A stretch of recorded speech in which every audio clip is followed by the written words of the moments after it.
Good morning students, we are here to discuss the remaining part of chapter number first sentence. अभी तक हम लोग sentence के बारे में थोड़ा सा डिस्कशन हम लोगों का हो गया था ऑलरेडी कि सेंटेंस की डेफिनेशन हम लोगों ने जान ली थी, उसके जो पार्ट्स थे सेगमेंट्स थे उनके बारे में भी हम लोग ऑलरेडी डिस्कशन कर चुके थे। मीन्स इसके सेगमेंट्स कौन कौन से थे या पार्ट्स कौन कौन से थे, मेनली 2 पार्ट्स के बारे में हम लोगों ने डिस्कशन किया था, सब्जेक्ट और प्रेडिकेट के बारे में। और इसके जस्ट बाद हम लोगों ने डिस्कशन किया हुआ था वर्ब और कॉम्प्लीमेंट के बारे में भी। तो आज हम लोगों का जो टॉपिक है वो है आपका कंपोनेंट्स ऑफ सेंटेंस। तो आज हम लोगों को जानने हैं कि किसी भी सेंटेंस के कंपोनेंट्स कितने होते हैं, यानी कि उसके अंग कितने हो सकते हैं। तो देखिए, तो there are mainly 4 components of a sentence. किसी भी सेंटेंस के 4 कंपोनेंट्स पॉसिबल हैं, और वो 4 जो कंपोनेंट्स हैं वो कौन कौन से हैं वो देखिए ज़रा। तो 4 कंपोनेंट्स कौन कौन से होंगे? सबसे पहले तो होगा उसमें क्या, वर्ड्स। और वर्ड्स किससे बनता है? Group of letters that has complete sense on itself. यानी वर्ड सबसे पहले तो आता है उसमें वर्ड जो, और वर्ड क्या होता है? लेटर्स का एक ऐसा ग्रुप जिसका कंप्लीट सेंस हो, तो वो होता है हमारा वर्ड। तो फर्स्ट कंपोनेंट तो हो गया हमारा कौन सा? वर्ड। और उसके बाद फिर कंपोनेंट कौन सा है हमारा? फ्रेज, फिर है क्लॉज, और फिर जो लास्ट में बचा, लास्ट में जो हम लोग फुल स्टॉप लगाते हैं, क्वेश्चन मार्क लगाते हैं, मार्क ऑफ एक्सक्लेमेशन साइन लगाते हैं, ये सारे किस में आते हैं? ये आते हैं पंक्चुएशन में। किस में आते हैं? ये पंक्चुएशन में। तो पहले तो हम चारों को देख लेते हैं जरा कौन कौन से हैं। फर्स्ट तो है हमारा क्या? वर्ड्स ही है, पहला कंपोनेंट है। कोई भी सेंटेंस बिना इसके तो स्टार्ट होने से रहा हो ही नहीं पाएगा इसके बिना। सेकंड है फ्रेज कह दें या फिर कह दें क्लॉज, पहले क्लॉज कह दें चाहे पहले फ्रेज कह दें। फिर है आपका फ्रेज, फिर कौन सा है आपका? फ्रेज, और लास्ट है पंक्चुएशन।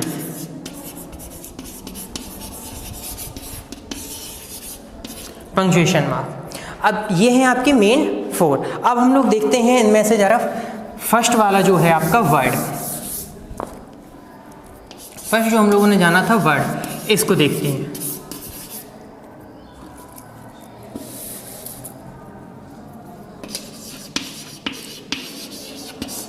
वर्ड्स के बारे में हम लोग पहले भी डिस्कशन कर चुके हैं। तो वर्ड्स क्या होता है? Group of letters that has complete sense on itself. यानी लेटर्स का एक ऐसा ग्रुप होता है जिसका अपने आप में कंप्लीट सेंस हो।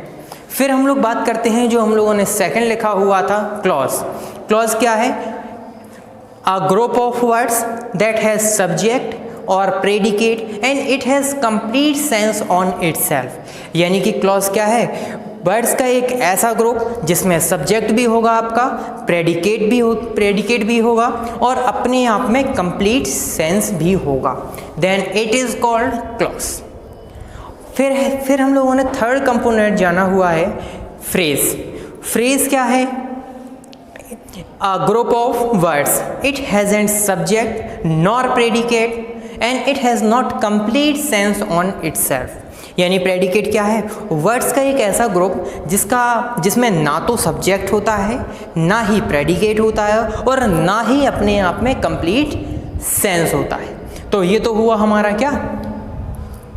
फ्रेज। अब जो लास्ट में बचा हुआ है पंक्चुएशन। पंक्चुएशन को हम लोग पंक्चुएशन वाले चैप्टर में फुल्ली डिटेल में जानेंगे, लेकिन फिर भी हम लोग अभी जान लेते हैं जो मेन आपके पंक्चुएशन मार्क होते हैं वो कौन कौन से होते हैं। जैसे फुल स्टॉप हुआ, नॉर्मली ये आपको होता है फुल स्टॉप, नॉर्मली आप लोग जानते ही हैं। फिर होता है क्वेश्चन मार्क, फिर होता है मार्क ऑफ एक्सक्लेमेशन, यानी कि जिसको हम लोग हिंदी में बोलते हैं विस्मयादि बोधक चिन्ह। इसके बाद हम लोगों को जो आते हैं आपके कॉलन साइन, इसको बोलते हैं कॉलन। फिर होता है आपका सेमी कॉलन, फिर आता है आपका अपॉस्ट्रॉफी। अपॉस्ट्रॉफी हम लोग लगाते हैं ना ऐसे, जब भी कभी लगाना होता है, जैसे लिखते हैं हम लोग बुक, उसके बाद लगा देते हैं अपॉस्ट्रॉफी फिर एस, है ना। और आप ये राइट करें और ये, इन दोनों में थोड़ा सा डिफरेंस होता है। तो हम लोगों को ये पूरा फुल्ली डिटेल में हम लोग डिस्कस करेंगे पंक्चुएशन वाले चैप्टर में। तो ये आपके मेन ये होते हैं, फुल स्टॉप हुआ, क्वेश्चन मार्क हुआ, एक्सक्लेमेशन साइन हुआ, कॉलन है, सेमी कॉलन है, अपॉस्ट्रॉफी है, और इसके अलावा भी पैरेंथेसिस हैं। इनको हम लोग, जैसे ये होते हैं ना ब्रैकेट वगैरह, इनको हम लोग इंग्लिश में भी जानते हैं पैरेंथेसिस के नाम से, कर्ली ब्रैकेट इंग्लिश में भी हैं ये, ब्रेस। बट मैथ में और इंग्लिश में इनके नेम थोड़ा डिफरेंट है। इनको हम लोग फुल्ली डिटेल में जानेंगे किसमें, पंक्चुएशन वाले चैप्टर में। तो ये हम लोगों के हुए। पहले हम लोग एक एक चीज़ स्टार्टिंग से करते जाते हैं। जैसे वर्ड है तो वर्ड क्या होगा, इसमें आपको मिल जाएगा राम, बुक, ये अपने आप में क्या है, कोई भी ये वर्ड्स ही तो है आपके। टेबल, ये सारे हो जाएंगे आपके words.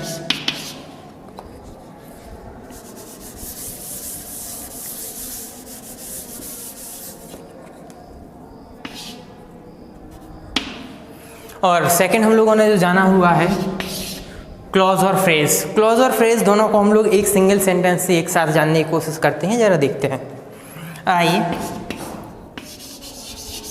Met my old friend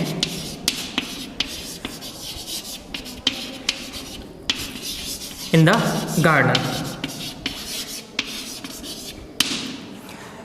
मैं अपने पुराने मित्र से गार्डन में मिला, बगीचे में मिला। तो अब इस सेंटेंस में देखिए जरा, I met my old friend. सिर्फ इतने सेंटेंस को देखिए, आप इसको हाइड कर लीजिए, भूल जाइए कि ये है। तो इसमें देखते हैं हम लोगों को, तो ये पता चलेगा कि इसमें सब्जेक्ट भी दिख रहा है और रिमेनिंग पार्ट जो है यहाँ से लेके यहाँ तक ये प्रेडिकेट भी दिख रहा है। तो आपको बताया गया है कि सब्जेक्ट भी हो, प्रेडिकेट भी हो, कंप्लीट सेंस भी हो, तो फिर वो हमारा क्या हो जाएगा, क्लॉज। यही तो डेफिनेशन थी हम लोगों की क्लॉज की। Group of words that has subject and predicate and it has complete sense on itself, then it is called clause. अब जो रिमेनिंग पार्ट्स है वो हमारा फ्रेज होगा कि नहीं, वो हम लोग उसके लिए हम लोगों को इसकी कंडीशन मालूम होनी चाहिए। फ्रेज की क्या कंडीशन है कि अ ग्रुप ऑफ वर्ड्स, पहले तो ग्रुप ऑफ वर्ड्स होना चाहिए, यानी शब्दों का ये ग्रुप होना चाहिए भैया। है तो a group in the garden, कई सारे वर्ड हैं, इन भी है वर्ड, द भी वर्ड है, गार्डन भी वर्ड है ना। तो और दूसरी फिर क्या कंडीशन है, it has not a subject and not a predicate. ना तो सब्जेक्ट होता है ना ही प्रेडिकेट होता है। तो ना तो हमें सब्जेक्ट दिख रहा है इसमें कहीं इन द गार्डन, ना ही प्रेडिकेट दिख रहा, और ना ही अपने आप में कंप्लीट सेंस होगा। And it has and complete sense on itself, ना तो अपने आप में कंप्लीट सेंस होगा इसका। तो इन द गार्डन, बगीचे में, क्या बगीचे में, गधा है, बैल है, कौन है, कौन बैठा भी है बगीचे में, तो कुछ क्लियर तो है नहीं। तो फिर ये हमारा क्या होने वाला है, फ्रेज।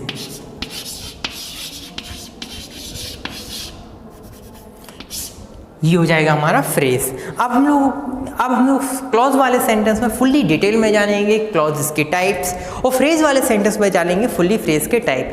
फिर भी एट अ ग्लांस आपको बता दिया जाए, क्लॉज हैं तो इसके मेनली 2 टाइप्स हैं। कौन कौन से, फर्स्ट है डिपेंडेंट क्लॉज, नेक्स्ट है आपकी independent clause.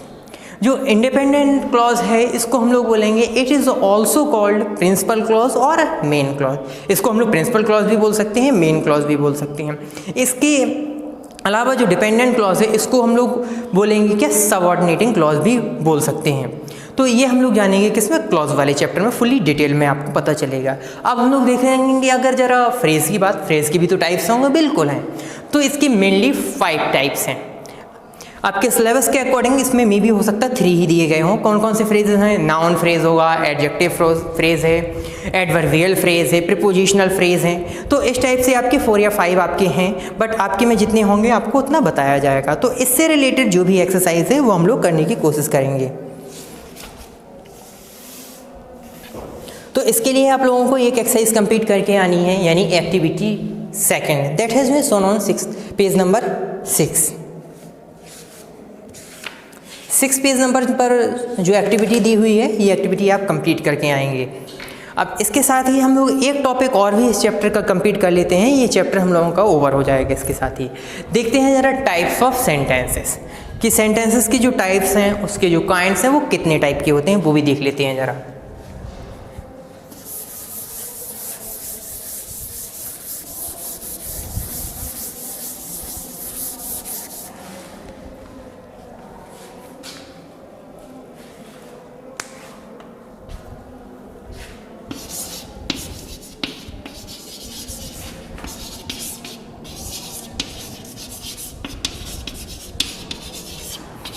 Kinds of sentences. अब काइंड्स ऑफ सेंटेंसेस की जब भी हम लोग बात करेंगे, वाक्यों की जब भी प्रकार की बात करेंगे, तो उसके लिए एक बेस होना चाहिए क्योंकि हम लोग डायरेक्टली अगर कोई पूछे कितने टाइप के हो सकते हैं तो हम लोग 2, 3 ऐसे नहीं बोलेंगे, विथ बेस भी बोलेंगे। तो there are mainly 5 types of sentences based on meaning. Meaning के बेस पर कितने होंगे? 5 होंगे। अब आप कहोगे सर हमारी बुक में तो 4 ही है। अब वो 4 भी क्यों हैं, कैसे हैं, वो भी हम लोग एक साथ देखेंगे। देखिए जरा,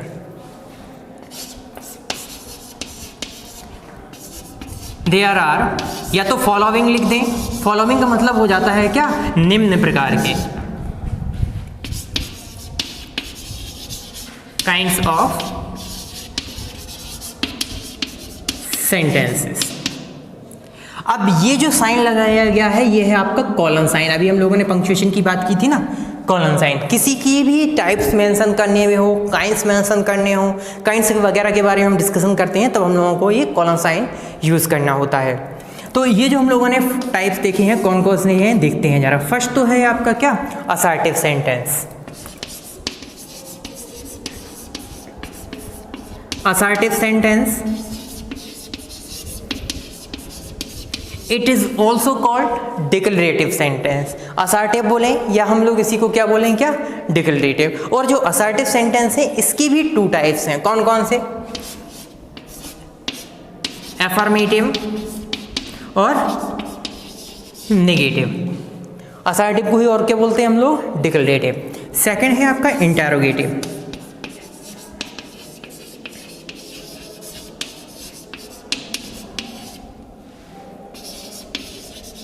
interrogative sentences.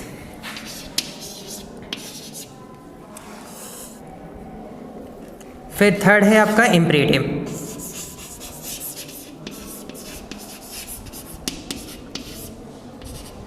Imperative sentences.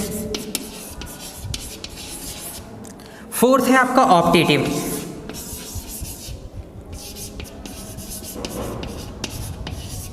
Optative sentences. Last है एक्सक्लेमेटरी।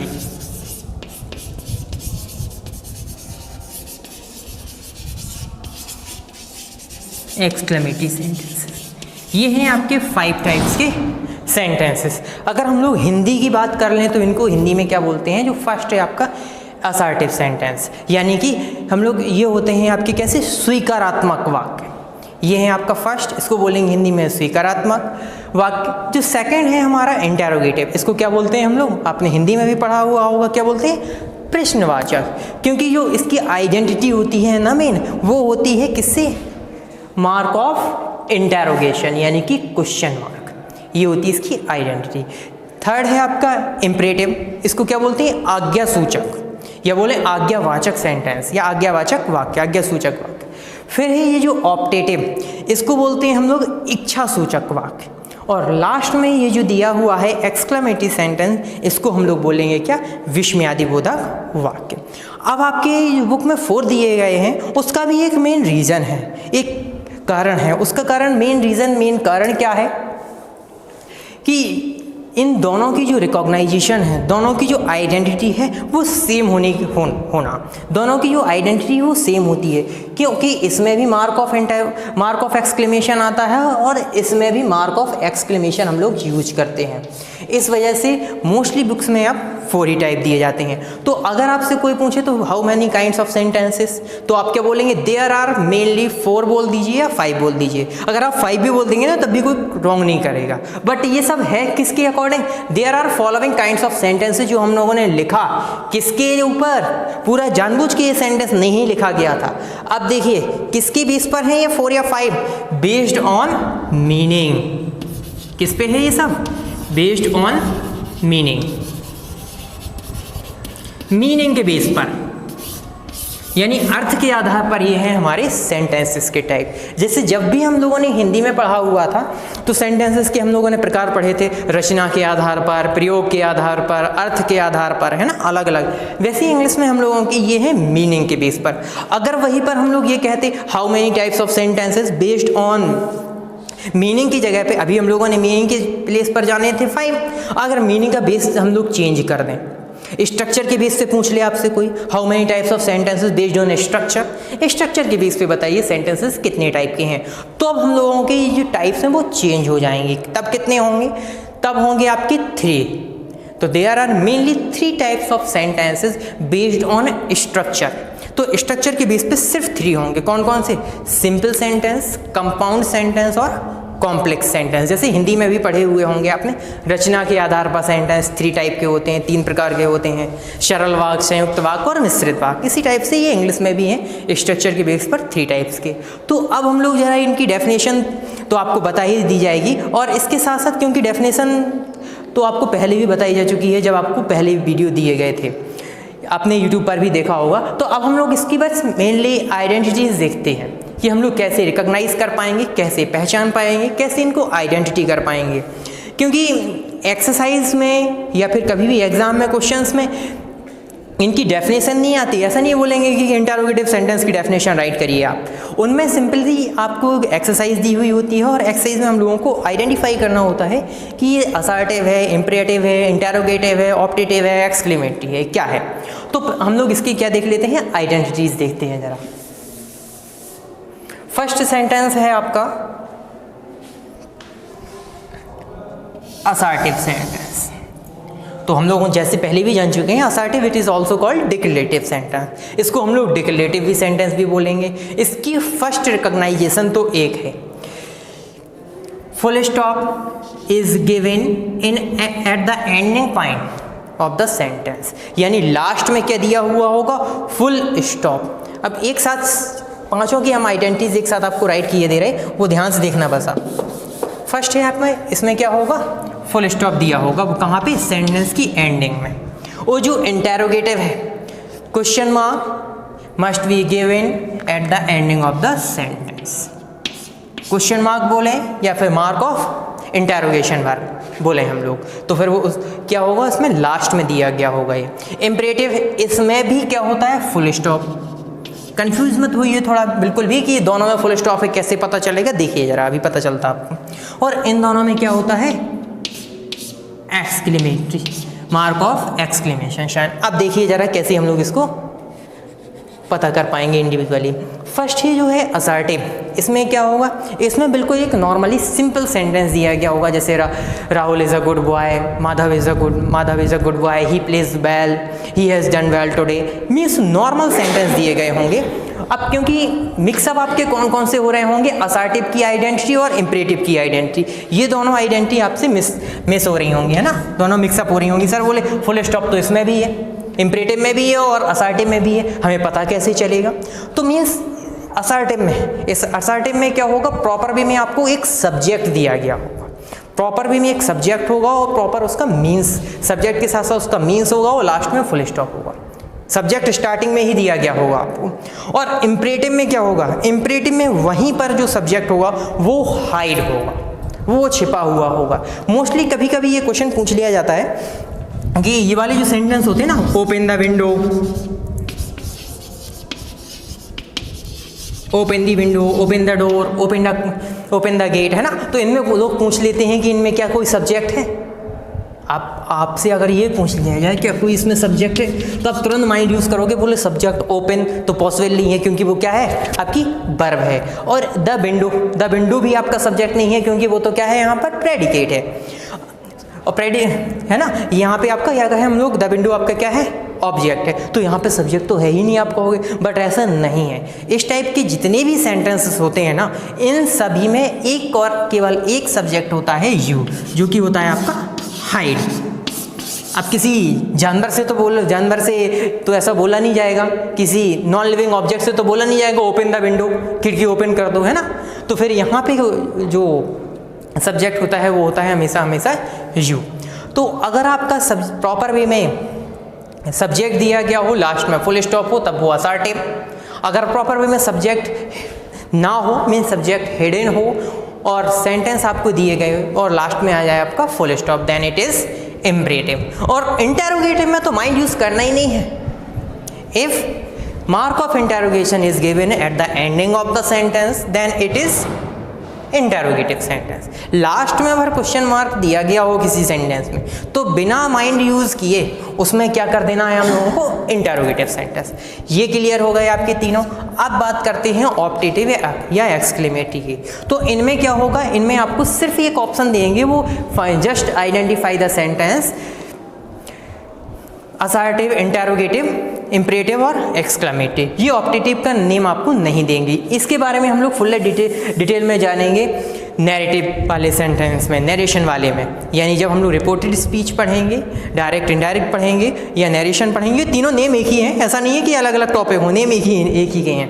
तो उसमें हम लोग इनके बारे में फुल्ली डिटेल में जानेंगे। तो ये जो मार्क ऑफ एक्सक्लेमेशन है, इसकी मेन आइडेंटिटी है। If mark of exclamation is given in any sentence, अब इसका मतलब ये भी नहीं है सेंटेंस की लास्ट में है, मिडिल में है, कहीं पर भी ये देख किया ना मार्क ऑफ एक्सक्लेमेशन, तो ये अपने आप क्लियर हो गया कि उसमें क्या है, एक्सक्लेमेटरी सेंटेंस है। तो मे भी आप लोगों को काफ़ी अच्छे से समझ पाए होंगे आप। अब देखते हैं ज़रा इससे रिलेटेड आपको कौन सी एक्सरसाइज होमवर्क में करनी है। You have to write exercise number activity number 3 that has been shown on page number 8 page number पे ये जो एक्टिविटी है ये आप एज अ होमवर्क के तौर पर करोगे। और एक चीज़ और कि आपको जो भी फेयर नोट में राइट करना है उसकी आपको एक पीडीएफ दी जाएगी, और उस पीडीएफ में जिस फॉर्मेट में जो भी चीज़ें हों वो आपको सेम डिट्टो फेयर नोट में राइट कर लेना है। Okay, thanks for today.